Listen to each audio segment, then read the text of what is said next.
நண்பர்களே good morning. இன்னும் இந்த வருஷம் முடிய கரெக்டா 193 நாள் இருக்கு. அதுக்குள்ள நான் சிக்ஸ் பேக் வைப்பேனா மாட்டேனான்றதா அந்த கதை.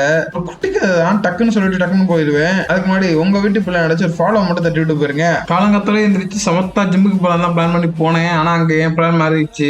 நேற்று போட லெக் டேக்கு இன்னைக்கு வாங்குவாங்கன்னு வாங்க ஆரம்பிச்சிருச்சு. லெக் டே போட்டு மூடிட்டு ரெஸ்ட் எடுத்துருக்கணும். அட்லீஸ்ட் ஒரு கிலோமீட்டர் ஆச்சு நிறுத்திருக்கணும். லெக் டே முடிச்சுட்டு நைட்டு 10 கிலோமீட்டர் ஒன்னே அவ்வளவுதான் முடிச்சு விட்டாங்க. ஓகே வந்ததுதான் வந்துட்டோம். மார்க்கெட்டுக்கு போய் அப்படியே காய்கறி கொஞ்சம் வாங்கினா அதையும் வாங்கிட்டு அப்படியே முட்டையை வாங்கிட்டு வந்துடலாம் சொல்லி கிளம்புனேன். அப்படியே போய் நண்பரை பார்த்தா நண்பர் ஒரு சின்ன வேலை சொல்லி நண்பர் கூட்டிட்டு போனாப்புல.